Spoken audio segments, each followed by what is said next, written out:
Hello વિદ્યાર્થી મિત્રો, ગયા લેક્ચરમાં આપણે સમાજશાસ્ત્રનો પરિચય મેળવ્યો.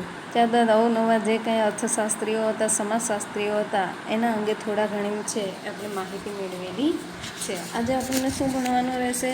અગાઉ આપણે છે સમાજશાસ્ત્રનું વિષય ક્ષેત્ર કેવું હોય તો કે વિશાળ પ્રમાણમાં છે સમાજશાસ્ત્રનું વિષય ક્ષેત્ર હોય છે. એમાં આપણે મૂળભૂત એકમોનો અભ્યાસ કર્યો. એમાં અવનવા સમૂહો, તેના પ્રકારો, સમૂહો વચ્ચેના આંતરસંબંધો તેમજ સમુદાયો, એ પછી નગર સમુદાયો હોય, ગ્રામ સમુદાય હોય, એ તમામનો સમાવેશ થયેલો હતો. કોઈ સામાજિક મંડળો હોય અથવા તો સંગઠનો હોય. ત્યારબાદ આપણે જોયું હતું કે પાયાની સામાજિક સંસ્થાઓનો અભ્યાસ. એમાં કોણ આવતું હતું? કુટુંબ અને સગાઈના સંબંધો. ત્યારબાદ આર્થિક સંસ્થાઓ હોય, રાજકીય સંસ્થાઓ હોય, કાનૂની સંસ્થાઓ હોય, અથવા તો કોઈ છેલ્લે આપણે ધાર્મિક સંસ્થાઓ જોઈતી. એમાં ધર્મ સંપ્રદાયો છે એને લગતા સાંપ્રદાયિક છે બાબતો આવતી હતી. નેક્સ્ટ આપણે શું જોયું તો કે જ્ઞાતિ વ્યવસ્થા અને શિક્ષણ સંસ્થાઓ. શિક્ષણ સંસ્થાઓમાં સામાજિક પરિવર્તનના સાધન તરીકે જે કાંઈ શિક્ષણનું મહત્ત્વ છે એ બતાવવામાં આવેલું. પછી આપણે જોયું કે પાયાની સામાજિક પ્રક્રિયાઓમાં કોનો સમાવેશ થાય તો કે 3 બાબતોનો સમાવેશ છે એ પાયાની સામાજિક પ્રક્રિયાઓમાં થતો હતો. એમાં સહકાર, સ્પર્ધા, સંઘર્ષ, અનુકૂલન અને આત્મસાતીકરણ છે એવી પ્રક્રિયાઓ આવતી હતી. નેક્સ્ટ આપણે જોયું કે જે કંઈ સમાજ માન્ય વર્તનો હોય અથવા તો એના ધોરણો શીખવતી સામાજિકીકરણની પ્રક્રિયા. આ 3 બાબતો છે. ત્રીજી શું હતી તો કે સામાજિક વિચલન અને સામાજિક નિયંત્રણની પ્રક્રિયા. આ બાબતોનો સમાવેશ છે કેમાં થશે? સામાજિક પ્રક્રિયાઓમાં, કે જે પાયાને લગતી સામાજિક પ્રક્રિયાઓ છે એ હોય છે. આજે આપણે ભણવાનું રહેશે કે સમાજશાસ્ત્રનો અન્ય સામાજિક વિજ્ઞાન સાથેનો સંબંધ છે એ કેવો હોય. તો એમાં શરૂઆત પહેલાં કરી દઈએ કે સમાજશાસ્ત્ર અને માનવશાસ્ત્ર. સમાજશાસ્ત્ર અને માનવશાસ્ત્ર તરીકે દર્શાવવામાં આવેલું છે. જોઈએ એની અંદર તો કે માનવશાસ્ત્ર માનવીનો અભ્યાસ કરનારું વિજ્ઞાન છે. તમને મને બધાને ખ્યાલ છે કે સમાજશાસ્ત્ર કોની વચ્ચે સંકળાયેલું છે? માનવ સાથે સંકળાયેલું છે. તો માનવીનો અભ્યાસ કરતું જે કંઈ વિજ્ઞાન હોય એને આપણે માનવશાસ્ત્ર છે એ કહી શકીએ. જ્યારે સમાજશાસ્ત્ર છે એ સમાજનો વૈજ્ઞાનિક અભ્યાસ કરે છે. અગાઉ એ આપણને આવી ગયું. સમાજના સામાજિક રીતે જોઈએ તો 2 પ્રકાર આવતા હતા. એ પછી કુદરતી, ભૌતિક અથવા તો સામાજિક વિજ્ઞાન તરીકે. તો સામાજિક વિજ્ઞાન તરીકે છે સમાજના વસનારા જે કાંઈ લોકો હોય એનો વૈજ્ઞાનિક અભ્યાસ જો કોઈ કરનારું શાસ્ત્ર હોય તો એ સમાજશાસ્ત્ર છે. તો કે માનવશાસ્ત્ર માનવીના આરંભથી લઈ અને સાંપ્રત જીવન સુધીના શારીરિક, સાંસ્કૃતિક અને પુરાતત્વીય પાસાને સમજવાનો પ્રયત્ન કરે છે. જ્યારે પણ દુનિયામાં માનવી આવેલો છે ત્યારથી માંડી અત્યાર સુધી છે આ માનવશાસ્ત્ર છે માનવી સાથે સંકળાયેલું છે એમ આપણે કહી શકીએ. તો કે આ રીતે માનવશાસ્ત્રને 3 ભાગમાં છે આપણે વહેંચી શકીએ. જોઈએ એના 3 ભાગ ક્યાં ક્યાં છે. તો પહેલાં તો આવશે કે શારીરિક માનવશાસ્ત્ર, ત્યારબાદ આવશે સાંસ્કૃતિક માનવશાસ્ત્ર અને ત્રીજું શું રહેશે? પુરાતત્વીય માનવશાસ્ત્ર. 1 લાઇનર 1 માર્ક્સમાં પ્રશ્ન પૂછાય કે માનવશાસ્ત્રના કેટલા ભાગ છે તો કે 3 ભાગ છે. ક્યાં ક્યાં છે? તો આપણે લખી શકીએ કે શારીરિક માનવશાસ્ત્ર, સાંસ્કૃતિક માનવશાસ્ત્ર અને ત્રીજું લાસ્ટમાં શું રહેશે? પુરાતત્વીય માનવશાસ્ત્ર. હવે નેક્સ્ટ પેરેગ્રાફમાં આપણે જોઈએ તો કે શારીરિક માનવશાસ્ત્ર માનવીય શરીરની રચના, તેના જુદા જુદા શારીરિક લક્ષણો અને માનવીની જુદી જુદી જાતિઓ અને આ જાતિઓ એકબીજાથી કઈ રીતે જુદી પડે છે તેનો અભ્યાસ કરે છે. ટૂંકમાં શારીરિક છે એટલે સ્વાભાવિક છે કે માનવશાસ્ત્ર સાથે જે કંઈ જોડાયેલી બાબતો હોય એ શરીર સાથે જોડાયેલી હોય અથવા તો એના લક્ષણો સાથે જોડાયેલી રહેશે. તો શારીરિક માનવશાસ્ત્રમાં કઈ બાબતોનો સમાવેશ કરી શકાય? તો કે શારીરિક માનવશાસ્ત્ર છે એ માનવી શરીરની રચના, તેના જે કાંઈ લક્ષણો હોય એ અને માનવીની જુદી જુદી જાતિઓ અને આ જાતિઓ છે. હવે એક તો જાતિ હશે નહીં. આપણને ખ્યાલ છે કે જે કાંઈ કાસ્ટ હોય, સમાજ છે એક જાતિથી રચાયેલો હોય નહીં. ઘણી બધી જાતિઓ છે આજે આપણે જોયેલી છે. તો આ દરેકની જુદી જુદી જાતિ અલગ પડે છે એનો અભ્યાસ કરનારું શાસ્ત્ર હોય તો એ શારીરિક માનવશાસ્ત્ર છે. નેક્સ્ટ જોઈએ તો કે સાંસ્કૃતિક માનવશાસ્ત્ર. હવે અગાઉ આપણને એના પ્રકાર આપી દીધા ક્યાં ક્યાં હતા? શારીરિક, સાંસ્કૃતિક અને પુરાતત્વીય. શારીરિકમાં શું આવશે? શારીરિક લક્ષણો આવશે, તેમજ એને શરીરની રચનાએ આવશે, અને જુદી જુદી જાતિઓ છે એકબીજાથી કઈ રીતના અલગ પડે તે આવશે. કેમાં આવશે? શારીરિક માનવશાસ્ત્રમાં. હવે જોઈએ સાંસ્કૃતિક માનવશાસ્ત્રમાં શેનો સમાવેશ થાય? તો કે સાંસ્કૃતિક માનવશાસ્ત્ર આદિ માનવના આચારો, રૂઢિઓ, જીવનશૈલી, તેની સામાજિક સંસ્થાઓ વગેરેનો અભ્યાસ કરે છે. ટૂંકમાં સાંસ્કૃતિક માનવશાસ્ત્રમાં કોનો સમાવેશ થશે? જે કાંઈ જૂની પુરાણી રૂઢિચુસ્તતા હોય અથવા તો જીવનશૈલી હોય કે માનવ છે કઈ રીતના પોતાની જીવન જીવે છે, એનું વર્તન કઈ છે, એની ઢબ કેવી છે, અથવા તો સામાજિક સંસ્થાઓ હોય તે એની સાથે સંકળાયેલું શાસ્ત્ર કયું રહેશે? સાંસ્કૃતિક માનવશાસ્ત્ર.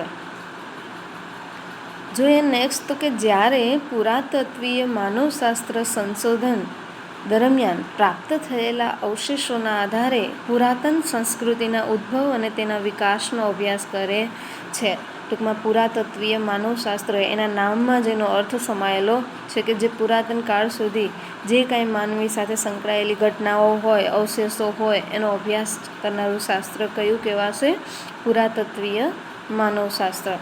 જોઈએ એના પછીનો પેરેગ્રાફ આપણે તો કે એક રીતે જોઈએ તો માનવશાસ્ત્ર સમાજશાસ્ત્રના અભ્યાસની પૂર્વ તૈયારીનો તબક્કો છે. ટૂંકમાં જો તમે માનવશાસ્ત્ર છે એના વિચારોથી વાકેફ હોય તો તમે સમાજશાસ્ત્રનો પરિચય મેળવી શકો.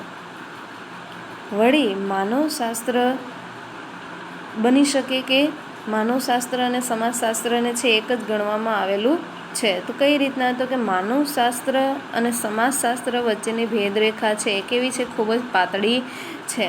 અને બંનેના પદ્ધતિશાસ્ત્ર અને દ્રષ્ટિકોણમાં તફાવત હોવા છતાં આ બંને વિદ્વાનો છે પરસ્પર અવલંબી છે, એટલે કે એકબીજા ઉપર આધાર રાખે છે. કયા શાસ્ત્ર? સમાજશાસ્ત્ર અને માનવશાસ્ત્ર. ટૂંકમાં એકબીજા ઉપર ડિપેન્ડન્ટ છે, આધાર રાખે છે. એટલે જ્યાં સમાજશાસ્ત્ર હશે ત્યાં આપોઆપ માનવશાસ્ત્ર હશે, ને જ્યાં માનવશાસ્ત્રની વિચારધારા હશે ત્યાં આપોઆપ સમાજશાસ્ત્ર પણ હશે. તો કે માનવશાસ્ત્ર શારીરિક લક્ષણો અને સંસ્કૃતિને સમજવાનો પ્રયત્ન કરે છે, જે આપણે ભણી ચૂકેલા છે. જ્યારે સમાજશાસ્ત્રના અભ્યાસનું કેન્દ્ર બિંદુ માનવ સમાજ અને સામાજિક સંબંધો છે. માનવશાસ્ત્રમાં તો 3 બાબતોનો ઉલ્લેખ છે જ. એ પછી શારીરિક હોય, સાંસ્કૃતિક હોય કે પુરાતત્વીય હોય. કોની સાથે સંકળાયેલું છે? માનવ સાથે સંકળાયેલું છે. જ્યારે સમાજશાસ્ત્ર છે એનું મેઇન કેન્દ્ર બિંદુ શું રહેશે? માનવ સમાજ. અને માનવ સમાજ આવે તો આપણે કહી શકીએ કે માનવશાસ્ત્ર છે એનો એમાં સમાવેશ થાય. આમ જો માનવ સમાજ અને સામાજિક સંબંધોને સમજવા હોય તો સંસ્કૃતિની સમજ મેળવવી આવશ્યક છે. આથી માનવ શાસ્ત્રના અભ્યાસ વિના સમાજશાસ્ત્રનો અભ્યાસ છે અધૂરો છે. ટૂંકમાં માનવશાસ્ત્રનો અભ્યાસ લેવો જરૂરી છે. શું કામે? લોકો સાથે કનેક્ટ છે, લોકો સાથે સંકળાયેલું છે. એમાં સંસ્કૃતિ આવી જાય, શારીરિક આવી જાય અને પુરાતત્વીય અવશેષો આવી જાય. એટલે સ્વાભાવિક છે કે સમાજશાસ્ત્ર સાથે જે કાંઈ સંકળાયેલી માહિતી હોય એ આપણે માનવશાસ્ત્ર દ્વારા છે મેળવી શકીએ. અને માનવશાસ્ત્ર વગર છે આપણે સમાજશાસ્ત્રનો પરિચય લઈ શકીએ નહીં. જોઈએ હવે સમાજશાસ્ત્ર અને મનોવિજ્ઞાન. હવે પહેલાં શું આવેલું હતું? સમાજશાસ્ત્ર અને માનવશાસ્ત્ર. હવે આવશે સમાજશાસ્ત્ર અને મનોવિજ્ઞાન. તો કે મનોવિજ્ઞાન શું છે? તો જોઈએ તો કે મનોવિજ્ઞાન વ્યક્તિના વર્તનનો અભ્યાસ કરતું શાસ્ત્ર છે. ટૂંકમાં માનવ છે પોતાનું વર્તન, પોતાની વિચારધારા કેવી રાખે એ જો મનોમંથન એનામાં શું ચાલે છે એ દર્શાવવું હોય તો એ મનોવિજ્ઞાન છે એને દર્શાવી શકે. સમાજલક્ષી મનોવિજ્ઞાન સમાજ અને જૂથમાં રહેતી વ્યક્તિના વર્તનો અથવા તો વ્યક્તિનો તેના જૂથ જીવન, જૂથના ધોરણો, મૂલ્યો એવા વગેરેનો સંદર્ભમાં અભ્યાસ કરે છે. ટૂંકમાં એમ પૂછાય કે મનોવિજ્ઞાન છે શેનો અભ્યાસ કરે? તો મનોવિજ્ઞાન આપણને આગળ આવી ગયું કે વ્યક્તિ સાથે સંકળાયેલું છે. તો વ્યક્તિ હોય તો સમાજ ઊભો થાય, ને સમાજ ઊભો થાય તો જૂથ ઊભું થાય, સમુદાય ઊભું થાય, મંડળ ઊભું થાય. એટલે આપણે કહી શકીએ કે મનોવિજ્ઞાન છે એ સમાજ અને જૂથમાં રહેતી વ્યક્તિના વર્તનો અથવા તો એના જૂથ જીવન અને જૂથના ધોરણો કેવા છે, એનું મૂલ્ય કેવું છે, એના ધ્યેય કેવું છે, એ તમામ બાબતોનો છે એ અભ્યાસ કરે છે. કોણ? મનોવિજ્ઞાન. જોઈએ નેક્સ્ટ શું કહેવા માગે. તો કે પછીના પેરેગ્રાફમાં જોઈએ તો કે સમાજશાસ્ત્ર છે એ સમાજનો અભ્યાસ કરે છે. તે જુદા જુદા જૂથોની રચના અને કાર્યો તપાસે છે. હવે સમાજશાસ્ત્ર છે એટલે સમાજ સાથે સંકળાયેલું હોય ને સમાજનું જે કંઈ ધ્યેય હોય, કાર્યો હોય અથવા તો જૂથોની રચના કરવાનું કાર્ય છે એ કોણ કરે છે? સમાજશાસ્ત્ર કરે. તો કે જુદા જુદા જૂથો વચ્ચેના પારસ્પરિક સંબંધો, સમાજમાં આવતું પરિવર્તન વગેરેનો અભ્યાસ છે એ સમાજશાસ્ત્ર કરે છે. તો જોઈએ તો કે મનોવિજ્ઞાન છે એ કોનો અભ્યાસ કરે? તો કે મનોવિજ્ઞાન છે એ વ્યક્તિનો અભ્યાસ કરે છે અને સમાજશાસ્ત્ર સમાજ કે જૂથનો અભ્યાસ કરે છે. હવે આપણે અગાઉ આવી ગયું કે મનોવિજ્ઞાન છે એ પર્સનલી વ્યક્તિનો એના વર્તનનો અભ્યાસ કરે, જ્યારે સમાજશાસ્ત્ર છે સમાજ સાથે સંકળાયેલા જે કંઈ જૂથો હોય એનો પોતે અભ્યાસ કરે. બંને વિજ્ઞાનો વચ્ચે તફાવત અને પરસ્પર અવલંબન છે એ જોવા મળે છે, ટૂંકમાં એકબીજા ઉપર આધાર રાખે છે. તો કે મનોવિજ્ઞાન વ્યક્તિના સંગઠિત થયેલ વર્તન, તેનું શારીરિક, માનસિક અને વ્યક્તિગત અનુભવોની સંયુક્ત અસર દ્વારા ઘડાયેલ વર્તનનો અભ્યાસ કરે છે. હવે મનુષ્ય છે એટલે સ્વાભાવિક છે કે વ્યક્તિમાં એનો સમાવેશ થાય અને વ્યક્તિના વર્તનનો જો કોઈ અભ્યાસ કરનારું પરિબળ હોય, શાસ્ત્ર હોય તો એ મનોવિજ્ઞાન આપણે દર્શાવી શકીએ. તો કે વ્યક્તિ, સમાજ અને જૂથ એકબીજા સાથે સંકળાયેલા છે. હવે વ્યક્તિ જ ન હોય તો સમાજ આપણે ઊભો કરવાના છે નહીં, ને સમાજ ન ઊભો થાય, જૂથ ઊભું ન થાય તો સમાજ આપણે રચી શકીએ નહીં. તો શરૂઆત કોનાથી થશે? જ્યાં જૂથ હશે ત્યાં વ્યક્તિ હશે, ને વ્યક્તિ હશે ત્યાં સમાજ હશે. આથી તેમનો અભ્યાસ કરતા મનોવિજ્ઞાન અને સમાજશાસ્ત્ર છે પરસ્પર સંબંધ ધરાવે છે. આ બંને સામાજિક વિજ્ઞાનો એકબીજા પાસેથી માહિતીની આપ-લે કરે છે. ટૂંકમાં મનોવિજ્ઞાન હોય તો એ પોતે વ્યક્તિની વર્તનની જે કંઈ લાક્ષણિકતા હોય એ પોતે છે એ સમાજ દ્વારા રચિત કરશે અથવા પરસ્પર છે એકબીજાની આપ-લે કરે. તો કે સમાજશાસ્ત્ર વ્યક્તિ, વ્યક્તિત્વ વગેરેના અભ્યાસમાં મનોવિજ્ઞાન પાસેથી માહિતી મેળવે છે, ને જ્યારે મનોવિજ્ઞાન વ્યક્તિના વર્તનને સમજવા જૂથને ધ્યાનમાં રાખે છે. હવે મનોવિજ્ઞાન તો વ્યક્તિ દીઠ વર્તન છે એનો અભ્યાસ કરનારું છે. હવે મનોવિજ્ઞાનને જ ખ્યાલ નહીં હોય કે જે તે વ્યક્તિનું વર્તન કેવું છે તો એ સમાજ તરીકે વ્યક્તિને ઊભો કરી શકે નહીં. ટૂંકમાં એકબીજા ઉપર છે આધાર રાખે છે. કોણ કોણ? મનોવિજ્ઞાન અને સમાજશાસ્ત્ર. આથી જૂથ અંગેની માહિતી તે કોની પાસેથી લે? સમાજશાસ્ત્ર પાસેથી મેળવે. અને સમાજશાસ્ત્રને જો કોઈ માહિતી જોઈતી હોય તો કોની પાસેથી લેશે? મનોવિજ્ઞાન પાસેથી. મનોવિજ્ઞાન એને શું માહિતી આપે? વ્યક્તિનું વર્તન છે એ કેવું છે. અને સમાજશાસ્ત્ર શું માહિતી આપશે? જૂથ અંગેની માહિતી છે એ પોતે મનોવિજ્ઞાનને આપે છે. સમાજશાસ્ત્ર અને મનોવિજ્ઞાન સમાજલક્ષી મનોવિજ્ઞાનના ક્ષેત્રમાં ગાઢ રીતે સંકળાયેલા છે. અને આ ઉપરાંત કેટલાક સમાન અભ્યાસ પ્રશ્નો જેવા કે વલણો, લોકમત, ટોળું વગેરેના અભ્યાસમાં બંને સામાજિક વિજ્ઞાનો વચ્ચે કોઈ તફાવત રહેતો નથી. ટૂંકમાં સમાજ સાથે સંકળાયેલા જે કાંઈ પ્રશ્નો હોય એમાં પછી વ્યક્તિ આવી જાય, સમાજે આવી જાય, જૂથે આવી જાય અને સમૂહે આવી જાય. ટૂંકમાં વલણ, એનું જે કાંઈ વલણ હોય કોનું? જે તે વ્યક્તિનું. અને વ્યક્તિ આવે તો સમાજ આવે. તો આ સમાજશાસ્ત્ર સાથે સંકળાયેલી બાબતો છે આપણને યાદ રાખવાની રહે. ટૂંકમાં બંને વચ્ચે છે એ કાંઈ વધારે પ્રમાણમાં ડિફરન્ટ રહેલો નથી. કોની વચ્ચે? સમાજશાસ્ત્ર અને મનોવિજ્ઞાન વિશે. હવે ત્રીજું આપણે જોઈએ તો કે સમાજશાસ્ત્ર અને અર્થશાસ્ત્ર.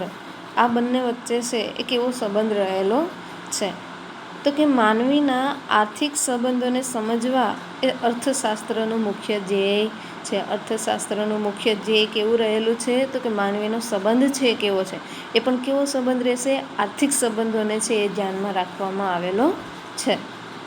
તો કે વસ્તુની ઉત્પત્તિ, તેનું વિતરણ, વિતરણના વિવિધ પ્રકારો, તેમાં આવતા પરિવર્તનો, વસ્તુની માંગ કેવી છે, એનો પુરવઠો કેવો છે, વસ્તુનું મૂલ્ય, ત્યારબાદ રાષ્ટ્રીય આવક, આર્થિક સંગઠનોનો ઉદ્ભવ, વિકાસ, તેના લાભ, ગેરલાભ જેવી બાબતો છે એ અર્થશાસ્ત્રના અભ્યાસ સાથે સંકળાયેલી છે.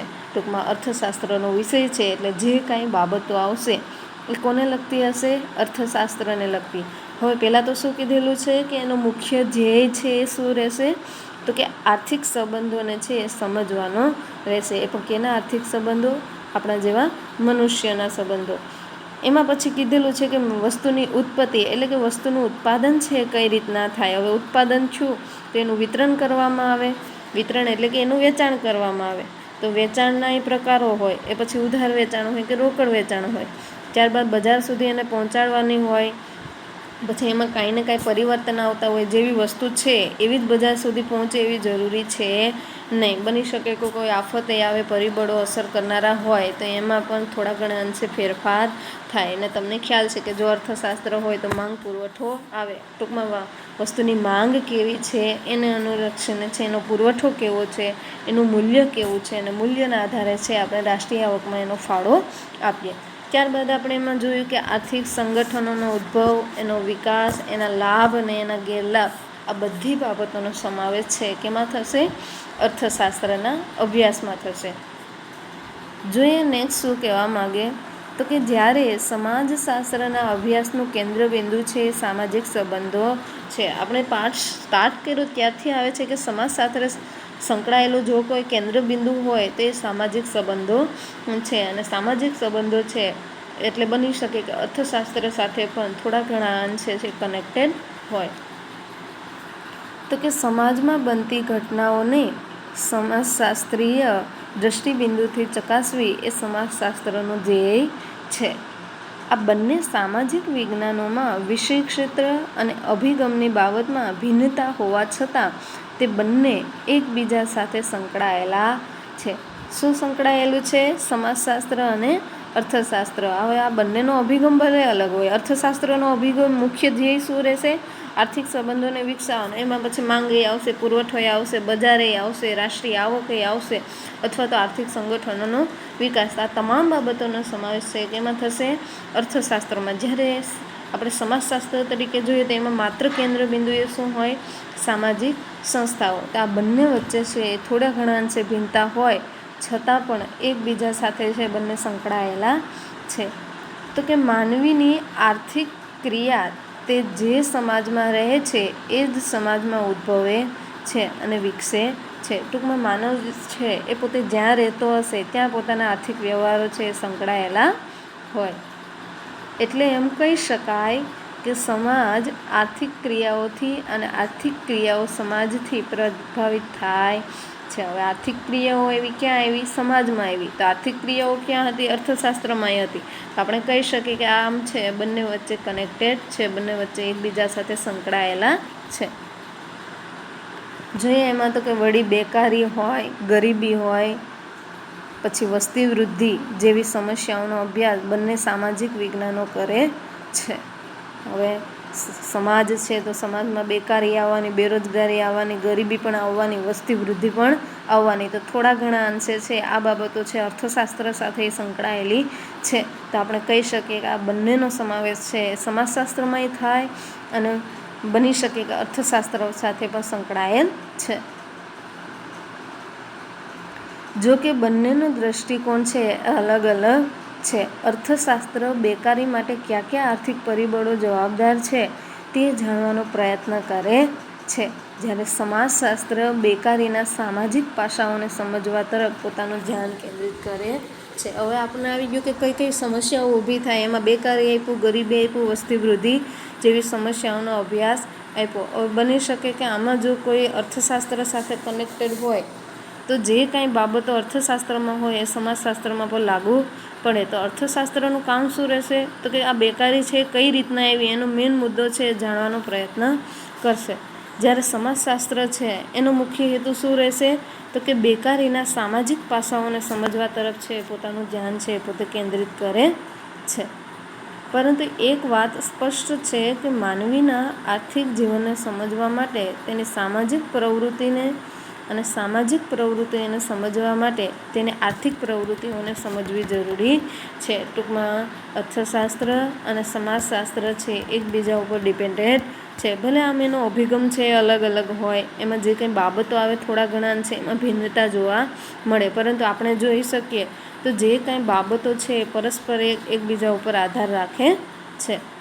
જોઈએ એની અંદર શું કહેવા માગે, તો કે આ અર્થમાં બંને સામાજિક વિજ્ઞાનો છે એકબીજાને મદદરૂપ બને છે. એટલે આપણે કહી શકીએ કે સમાજશાસ્ત્ર અને અર્થશાસ્ત્ર છે એકબીજા ઉપર ડિપેન્ડન્ટ છે.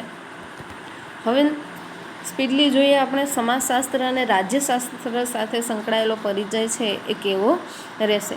તો એમાં આપેલું છે કે રાજ્યશાસ્ત્ર સત્તાનું સર્જન. હવે રાજ્ય આવેલું છે, સત્તા સાથે કનેક્ટેડ હોય તો જે તે સત્તા આવે એનો ઉપયોગ એ આવે અને એની વહેંચણી પણ આવે. તો જોઈએ એની અંદર તો કે રાજ્યશાસ્ત્ર સત્તાનું સર્જન, એનો ઉપયોગ અને તેની વહેંચણીનો અભ્યાસ કરે છે. સત્તાનું સર્જન અને અમલીકરણ સાથે સંબંધ ધરાવતી વ્યક્તિના વર્તન અને સંસ્થા રાજ્યશાસ્ત્રના અભ્યાસમાં કેન્દ્ર સ્થાને છે. ટૂંકમાં રાજ્યશાસ્ત્રમાં શું આવશે, એક તો આવશે સત્તાનું સર્જન, ત્યારબાદ એ સત્તાનો ઉપયોગ કઈ રીતના કરવો, સત્તાને ડિવાઇડેડ કઈ રીતના કરવી, એની વહેંચણી છે એ કઈ રીતના કરવી, એનો સમાવેશ કેમાં થશે, રાજ્યશાસ્ત્રમાં. હવે સત્તાનું સર્જન થઈ ગયું તો એનું અમલીકરણ કરવાનો વારો આવે. તો અમલીકરણ સાથે જે કંઈ સંબંધ ધરાવતી વ્યક્તિ હોય એનું વર્તન કેવું છે અથવા તો સંસ્થા હોય તો એ રાજ્યશાસ્ત્રના અભ્યાસમાં છે એ કેન્દ્ર સ્થાને રહેશે. હવે સમાજશાસ્ત્રમાં રાજકીય સમાજશાસ્ત્રનો એક વિશિષ્ટ શાખા તરીકે ઉદ્ભવ થયેલો છે. આથી રાજકીય સમાજશાસ્ત્રી તેમજ રાજ્યશાસ્ત્રીઓ મતદાન, વર્તન, રાજકીય વલણો, રાજકીય પક્ષના રચનાતંત્રો, રાજકીય વ્યવસ્થા દ્વારા હાંસલ કરવામાં આવતી ગતિશીલતા, સામાજિક અને રાજકીય આંદોલનો તેમજ અમલદારશાહી જેવા સમાન મુદ્દાઓ પર અભ્યાસ કરતા થયેલા છે. ટૂંકમાં રાજ્યશાસ્ત્ર આવેલું છે તો રાજ્યશાસ્ત્ર સાથે સંકળાયેલી જે કાંઈ બાબતો હોય એનો સમાવેશ આમાં થશે. તો રાજ્યશાસ્ત્ર હોય તો એમાં શું આવશે, રાજ્યશાસ્ત્રીઓ આવશે, એનું મતદાન વર્તન આવશે અથવા તો રાજકીય જે કંઈ વલણો હોય એને ધ્યાને લેવાનું રહેશે. ત્યારબાદ શું આવશે તો કે રાજકીય પક્ષ હશે, એના વર્તનો હોય, એની રચનાતંત્ર હોય, રાજકીય વ્યવસ્થા હોય. તો આ તમામ બાબતોનો સમાવેશ કેમાં થાય, રાજ્યશાસ્ત્રમાં થાય. એની ગતિશીલતા કેવી છે, હવે રાજ્યશાસ્ત્ર છે એટલે એમાં હુલ્લડ આંદોલન છે, રાજકારણી જેવી બાબતો આવે તો આ આંદોલન છે, એની અમલદારી છે, એ બધી બાબતો કેમાં આવશે, રાજ્યશાસ્ત્રમાં. તો કે રાજ્યશાસ્ત્ર પોતાના સિદ્ધાંતો માટે સમાજશાસ્ત્ર ઉપર આધાર રાખે છે. રાજ્યશાસ્ત્ર એમનું નિર્માણ પામેલું નહીં હોય. કઈ રીતના, રાજ્યશાસ્ત્રમાં કોણ આવશે, લોકો આવશે, લોકો આવે તો સમાજ આવે, સમાજ આવે તો આપણું સમાજશાસ્ત્ર આવે. દાખલા તરીકે જોઈએ તો કે મેક્સ વેબરના નોકરશાહીના ખ્યાલનો ઉપયોગ આધુનિક રાજ્યશાસ્ત્ર માટે મૂડીવાદને સમજવા માટે કરવામાં આવે છે. હવે રાજ્ય વ્યવસ્થા એમનેમ થાય નહીં, આપણી પાસે મૂડીવાદનો ખ્યાલ હોય તો આપણે રાજ્ય વ્યવસ્થાની સારી રીતના વ્યવસ્થા કરી શકીએ. હવે આધુનિક રાજનીતિ છે, આપણને ખ્યાલ છે કે એમનેમ જે કાંઈ એનું મતદાન વર્તન હોય, કોઈ વલણ હોય અથવા તો એના રચનાતંત્રો કોના, રાજકીય પક્ષના, એ તમામ બાબતોની આપણી પાસે જાણકારી હોવી જરૂરી છે.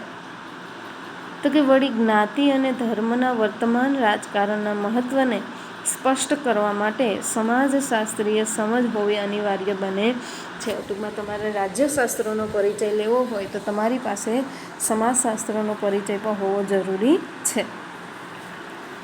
લાસ્ટ આપણે જોઈએ આજે આ યુનિટનો લાસ્ટ પોઈન્ટ રહેશે તો કે સમાજશાસ્ત્રની શાખાઓ શું કહેવા માગે. તો કે સમાજશાસ્ત્રનું કાર્યક્ષેત્ર અત્યંત વ્યાપક છે. તમને મને બધાને ખ્યાલ છે કે સમાજશાસ્ત્ર કોઈ નાનું એવું છે નહીં, એનું કામ અથવા તો એનું કાર્ય છે એ કેવું રહેશે, વિશાળ પ્રમાણમાં રહે. આથી સમાજશાસ્ત્રની અનેક શાખાઓ છે આજે વિકસી રહેલી છે. ને આ શાખાઓની વિશેષતા શું છે તો કે એની વિશેષતા એ છે કે પ્રત્યેક શાખા સમાજશાસ્ત્રીય દ્રષ્ટિબિંદુથી સમાજના જે તે ક્ષેત્રનો અભ્યાસ કરે છે. ટૂંકમાં સમાજમાં આપણને વર્ગ એક આપેલો હશે નહીં, ઘણા બધા વર્ગો એવા છે કે જે પોતાનો સમાજ ઊભો કરે છે અને બધાનું કાર્યક્ષેત્રનો અભ્યાસ છે એ કોણ કરે, આપણું સમાજશાસ્ત્ર. આ અર્થમાં પ્રત્યેક શાખા પાસે સમાજના જે તે પાસાનું વિશિષ્ટ જ્ઞાન છે એ રહેલું છે. નેક્સ્ટ પેરેગ્રાફમાં જોઈએ તો કે એક અંદાજ મુજબ સમાજશાસ્ત્રની 25થી વધુ શાખાઓ આવેલી છે કે જે એકબીજાની માહિતી આપલે કરતા હશે ને એકબીજાનું કાર્યક્ષેત્ર છે એ નક્કી કરતા હોય છે. તો કે સમાજશાસ્ત્રની આ શાખાઓમાં કઈ કઈ શાખાઓનો સમાવેશ થાય તેમાં આપણે કહી શકીએ કે ગ્રામીણ સમાજશાસ્ત્ર, નગર સમાજશાસ્ત્ર, કુટુંબ સમાજશાસ્ત્ર, શિક્ષણનું સમાજશાસ્ત્ર, પ્રાદેશિક સમાજશાસ્ત્ર, ઔદ્યોગિક સમાજશાસ્ત્ર, જ્ઞાનનું સમાજશાસ્ત્ર, તબીબી સમાજશાસ્ત્ર, સામાજિક માનવશાસ્ત્ર, સમાજલક્ષી મનોવિજ્ઞાન, ત્યારબાદ આવશે ધર્મનું સમાજશાસ્ત્ર, સ્ત્રીઓનું સમાજશાસ્ત્ર, સાહિત્યનું સમાજશાસ્ત્ર, વિકાસનું સમાજશાસ્ત્ર, યુવાનોનું સમાજશાસ્ત્ર અને પછી આવશે કાનૂનનું સમાજશાસ્ત્ર છે. આટલા શાખાઓ એ પોતે ધરાવે છે. અગાઉ જ આવી ગયું કે 50 જેટલી શાખાઓ છે, તો 50નો તો આપણે વર્ણન કરી ન શકીએ, પરંતુ આટલી શાખાઓ તમારે યાદ રાખવાની રહે. તો કે ભારતમાં સમાજશાસ્ત્રના વિકાસમાં છે આ તમામ શાખાઓનું વિશિષ્ટ યોગદાન છે રહેલું છે. તો આ પાઠ આપણો પૂરો ને આપણે શું ભણ્યા તો કે આ એકમમાં આપણે સમાજશાસ્ત્રનો ઉદ્ભવ કઈ રીતના થયો, એનો વિકાસનો પરિચય છે એ મેળવો. ત્યારબાદ આપણે શું ભણ્યા તો કે અન્ય વિજ્ઞાનો, એ પછી મનોવિજ્ઞાન હોય, રાજ્યશાસ્ત્ર હોય અથવા તો માનવશાસ્ત્ર હોય, એની સાથે એનો સંબંધ કેવો છે એની આપણે જાણકારી મેળવી. અને નેક્સ્ટ લેક્ચરમાં આપણે યુનિટ 2ની અંદર છે એ સમાજશાસ્ત્રના મૂળભૂત ખ્યાલો વિશે માહિતી મેળવવાની છે. તો આજે જે કાંઈ આપણે આ યુનિટ પૂરો કરેલો છે, તો આખો યુનિટ છે, આખો પાઠ છે એ તમારે જેટલું સિલેબસમાં આવે એ તમામ સિલેબસ પ્રમાણે છે તમારે ટેસ્ટે આવશે અને ટેસ્ટ ભરવાની રહે, અને જે કાંઈ હોમવર્ક આપવું એ બાકી નોટમાં તમારે લખવાનું રહેશે. Thank you.